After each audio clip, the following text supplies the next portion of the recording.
I see this a lot of times where people start saying, "Oh, just move on, just get over it. Like, just continue to do your life, just do you. Like, stop letting him actually like control you." All these different things. Did you ever have a family member or friends or people that know you pretty well that they're just like, "Just get over it," and it seems like they just don't even care. You know they care. You know that they want your best interest in mind, but it doesn't feel like that because all they're saying is thinking like, well, you should have figured this out by now. You should have moved on by now. You should have moved past this. And it feels like you can't even talk to anyone about it. Like you're here being like, well, I want to talk to people about it. I try to talk to people about it, but everybody feels like I'm crazy when I bring up the word narcissist or narcissism. And they're just like, I don't want to think about it. I don't want to talk about it. You might be at the place where you've run out of people to talk to because they don't get it. They don't understand. And their advice or their thought process or the things that they've said just seem really curt of like, well, he's toxic. You should probably leave. But it's a lot harder than that, isn't it? It's not just easy to walk away from someone that you've invested time, energy, money, space, love into this person. Like if you're watching this right now and you're like, hey, it feels extremely hard to be able to break free. It feels extremely hard to be able to get away from this person. Like type in me. You're like, I feel stuck. Type in me. I feel stuck right now in this relationship. And I keep telling people I feel stuck. I don't know how to get out of it. And other people just say, well, just leave. Just block them. Just go. Like, just leave. But it's not that easy. You see, a lot of times what you're struggling with when you're in a toxic relationship is this aspect of a trauma bond. It's this piece that gets you stuck. And when this trauma bond happens, it slowly starts to sell you an alternate version of reality. This thought process that he actually cares about you, that there's actually a relationship there, and that you could actually one day be the healthy, happy couple that you started out for maybe a month, 2 months, maybe a year. Like there's this piece that a lot of times people will believe and think maybe this will happen, maybe this will change, and you start to hope that this will happen. And you hope and you hope and you hope, thinking that maybe he'll change. Maybe he'll be honest. Maybe he'll stop cheating. Maybe he'll finally get to the place where he's going to show up not as a liar anymore in the relationship. And he keeps telling you, I'm going to do this. I'm going to change. I'm going to get better. But nothing actually changes. And so you continue to endure the abuse. You continue to go through all the things. And everybody keeps saying, why aren't you leaving? And you're just like, I don't know. This is the piece of the trauma bond. The piece that leaves you stuck. The hard part is to leave you stuck and you'll feel like this is normal. Like you'll feel like your current reality is normal, where you have no time for you. You don't have anyone that can engage or handle your feelings because he throws them back on you. You're not able to really go places or do things or talk to other people, or else there'll be like a blow up or the silent treatment, or there'll be all these different issues. You're having trouble sleeping. You're losing your hair. You're under a bunch of stress. You're like, this doesn't feel normal, but I mean, it's what I'm used to. So it just must be what it is. And you start to justify in your head being like, well, at least he hasn't hit me. So I guess I'll stay. This is the reality that some of you are living in right now. I'm just asking you for a moment, just take a pause and wake up to it. The person that you're with doesn't care about you if they're not honest, if they're not vulnerable, and if they're not showing consistent change. They don't. They're just continuing to lead you on over and over and over because anybody can say anything, but actually doing the work, demonstrating it, putting in, showing evidence that they're actually growing, changing, transforming, they're not going to do that. Yeah, they go to therapy. When you tell them to go to therapy, half of them, just to be able to convince you to stay. But at the end of the day, it reverts back. And you're left thinking, I'm not good enough. What's wrong with me? Why won't he change for me? Why won't this happen? I want to tell you something. I want to tell you two things. One, he doesn't care about you. Two, it's not about you. Like, that seems kind of cold and harsh. One, I need you to understand that he doesn't care about you based on what has been demonstrated. What have you actually seen? What is the evidence? What is the facts? Not his words. His words are a bunch of BS. The actual facts of the situation. What has been demonstrated? How has he demonstrated love? How has he demonstrated respect? How has he demonstrated loyalty? How has he demonstrated honesty? How are these things been demonstrated consistently in the relationship? If they're not, you don't have a relationship. The other piece, it's not all about you. And that feels kind of weird coming from me, doesn't it? Might kind of prickle some feathers. Because in the relationship, you'll start to believe if I was better, he would have loved me. If I'd given more sex, then he wouldn't have left me. If I would have shown up differently, if I would have changed something, then he wouldn't have done something. And I need you to understand that those are all false. What you would have put up with, or what you would have done, or what you would have allowed in the relationship would have only either prolonged or shortened the relationship, but it would not have changed the end result of how he was showing up. How many of you would say, hey, I've changed everything for the narcissist? Type in me in the chat. You're like, I changed how I looked. I changed where I went. I changed how I dressed. I changed how I talked. I changed how I communicated to him. I changed the people that I hung out with. I changed all those things. If that's you today and you're like, I changed everything, type in me in the chat. Like, I need you to see this. You change everything for him. What does he change? Zero. Nothing. So when I'm saying it's not all about you, I'm not saying this in a mean way. I'm saying this a way of understanding. No matter how you change you, it will not change him. No matter what you modify in your life, it will not produce a transformation in his life. I was working today on an email that's coming out Monday, talking about the light bulb moment. Because everybody's like, what was your light bulb moment? What was the moment you finally figured it out? I'm going to make a video on this, I think. And the piece that I need you to understand is it wasn't when my wife left. It wasn't when she took our daughter. It wasn't when we almost lost the house. It wasn't when I lost my job. It didn't have anything to do with all of those things. So stop thinking that you can fix him. Stop thinking that you can get to the place of slapping him beside the head and he actually figures it out. Because I had all those things happen to me and I didn't figure it out. Because the main thing that was holding me back time and time and time again was that I was a liar. Was unwilling to tell the truth to my wife, to God, to coworkers, to family, but mainly to myself.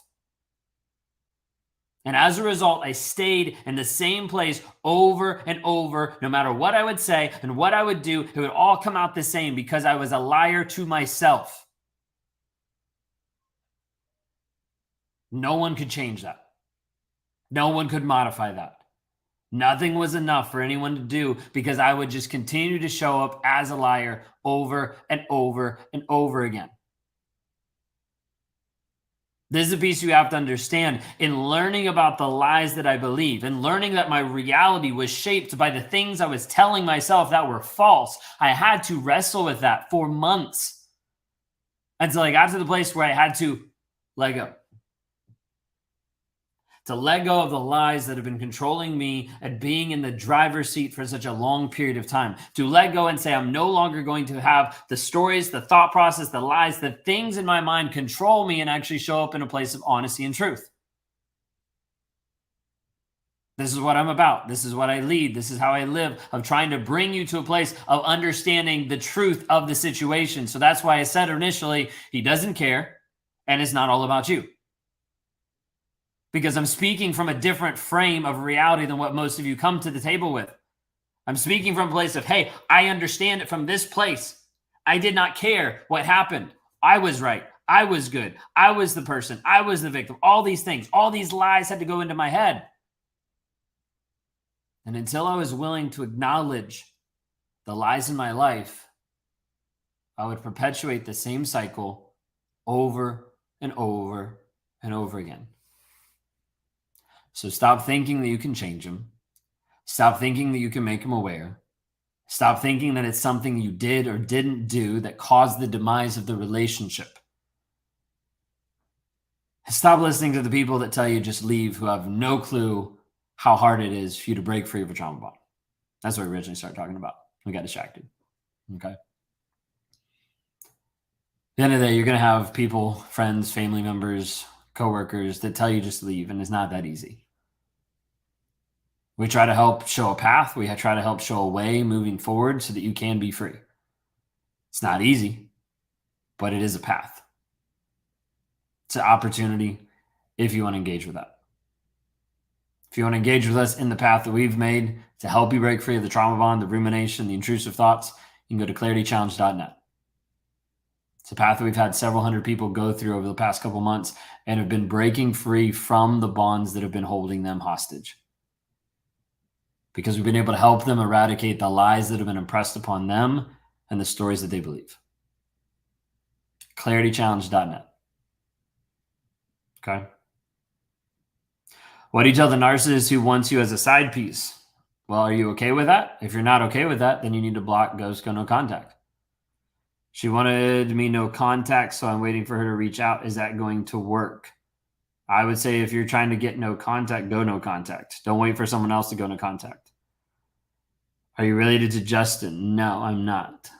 Was the only child. Just found out my husband had an outside child. He is blaming me to say I didn't give him all he needed, so he sought it elsewhere, and I'm not sure how I lacked in something. That's because you didn't. That's his inadequacy as a man. That's just it. He wasn't willing to be honest with you and actually approach the problem, but instead he decided to coward and run away like a little boy to another person. That's it. That's the full truth. Like, you want to hear it like straight from the horse's mouth? Like, that's it.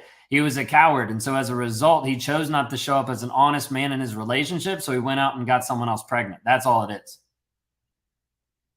Why they married the new supply so quickly? Lock them in.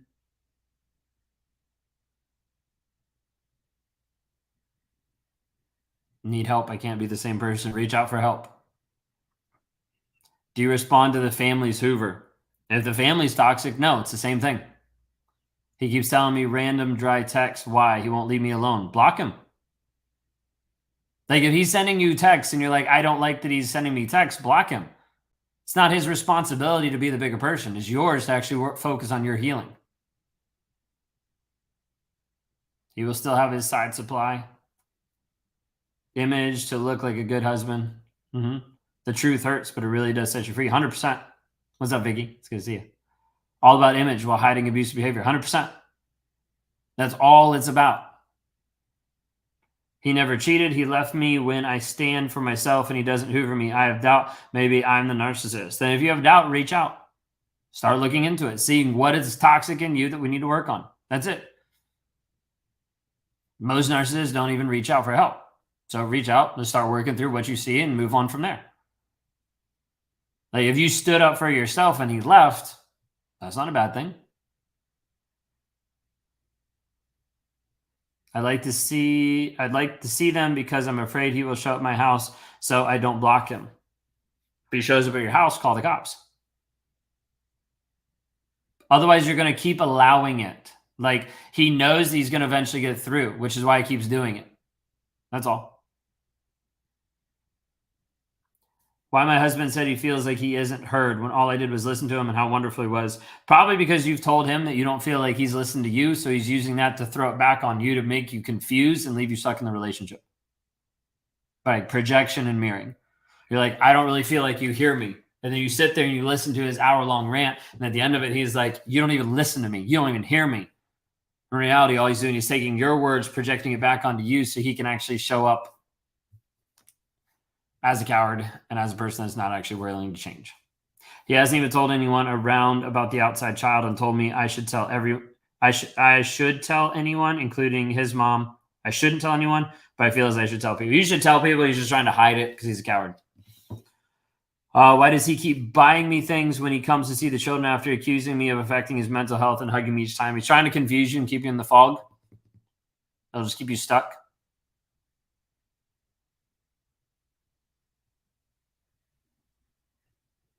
YouTube, you keep mentioning you need help. I've already mentioned you can reach out for help. Go to rawmotivations.com. Love to be able to talk to you. We can work through some of the stuff you're talking about. Look like the hero of everyone, but can't even give your basic needs. 100%. He's absolutely a narcissist, but I always begged him. He doesn't even hoover. His ego is so big. How can I make him regret? You can make him regret by blocking him, going no contact, and living your best life instead of focusing on him. You're like, but nothing.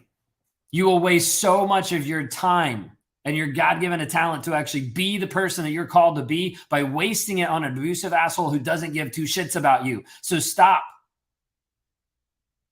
You have the opportunity to grow, to rise, to become a person that looks nothing like the version of you right now, that's healthy, that's whole, that's happy, that's moving forward. You want to make him to regret the person he lost by the person you live today.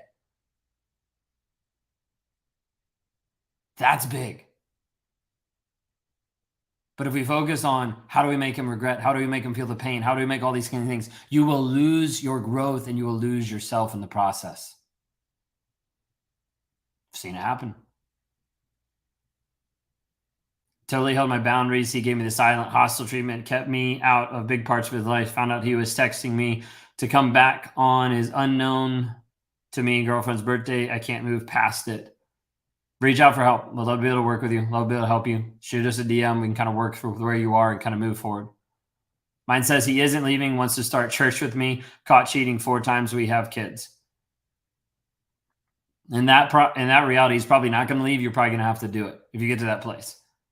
Like if you're just like, hey, I need to figure out what's going on first, jump in the clarity challenge. That'll help get you the clarity that you need in the moment when you're with him of like what's actually real, what's not. Ex-girlfriend lied and cheated all through our 4-year relationship and caught an STD and tried to blame me for it and got angry because I ended things with her. Yeah, a lot of times they'll try to switch it around on you. Why is it my guy smokes 5 packs of cigarettes a day, drinking 50 beers a day, but he tells me that I'm making him sick and I only did everything for him. He always punishes by withdrawing love. He's sedating and trying to hide the man that he is, and he has to be able to blame someone, and you're the closest one to blame, so he's going to blame you. He's gone. I'm alone after a year. I'm good. No more. Okay, good. I hate when narcissists use church as a change. Yeah, 100%. A lot of narcissists already in church, so they get along with some of the people there. At the end of the day, you're not looking for a narcissist to change. All the changes is this small little things. You're looking for transformation, and that's a complete rewiring of who they actually are. Problem is they're not willing to do that. They're not willing to go down that process. Why does one constantly accuse you of cheating, but they have no proof, no reason? 9 times out of 10 is because they're cheating on you and they're projecting on you to feel better about themselves. Okay? Keep it real. That's why I love your page. There's been a little bit of fire today, actually. Like, yeah, no, wrote a couple of emails. I got the emails ready for next week, and a lot of it's focused on lies. It talks about some of my story, different things like that coming out. Really wish I didn't have to see him, but we have children. It's still an option that you don't have to see him. I know it sounds weird, but it still is an option. There's people that have third-party drop-offs, third-party pickups, third-party visitations, all different things like that. Like I know one couple where they swap the kids at the police station. She never sees them. They've got this agreement. They got somebody they work with there. Like boom, never even see them. FYI to people who really want help. I was trauma bonded. Oh, what's up, Vicky? I didn't see how that was. FYI to people who really want help. I was trauma bonded. Ben helped me break it. No contact since 3/3/22. Just try with Ben. Best thing I ever did. Vicky, thanks so much. It's been great to see your growth. I'm not one to check phones, question anyone, or control anyone. So how would I ever find out if he is cheating? At the end of the day, I would say, let's go ahead and look at the facts of your relationship right now. One, he doesn't trust you, or he's projecting that he doesn't trust you. So like, what are the facts about the relationship? How is he showing up in all aspects? Because it's going to be leaking out into other things of your connection or his lack of openness or his lack of willingness to talk to you or abusive in nature. There's going to be more things than just like accusing you of cheating and then he's the perfect person. What is your input on male narcissists enmeshment with their narcissism mother? I don't have a ton of perspective with that because I didn't grow up in that piece. There's a lot of narcissists that have that and a lot of male immature narcissists that come from like that frame. I just don't speak about it a ton because I don't really have, I'm not enmeshed with my mom. So like, it's not really like a piece that I feel very confident talking on. That's why a lot of times you don't see it. Yeah, there's legal apps that you can use after divorce to ensure no contact, 100%. Okay. What's the best way to co-parent but distance myself as much as possible without being noticed? One would be use the BIF method, brief, informative, friendly, and firm, as a way to be able to channel all of your communication, be able to set up third-party apps to try to be able to keep distance in between the two of y'all. Okay. I need to jump off because I gotta get some food in me before we jump into a session with someone else. So thank you all so much. Y'all have a blessed and wonderful day. If you haven't had a chance to check it out, go to claritychallenge.net. Okay, that's the process that we've put together to help people break free from the trauma bond. We've had several hundred people go through it in the past couple months that have seen a lot of progress. They put some of their stories up there just so you can hear from them, so you can understand that freedom is possible, but it starts here mentally and emotionally to get you free. So whether you're in or whether you're out of the relationship, go to claritychallenge.net to be able to sign up today. If you have specific questions or not sure how to be able to proceed with some of the programs or the challenges that we have, just shoot me a DM. We'd love to be able to help you any way that we can. Y'all have a blessed and wonderful day.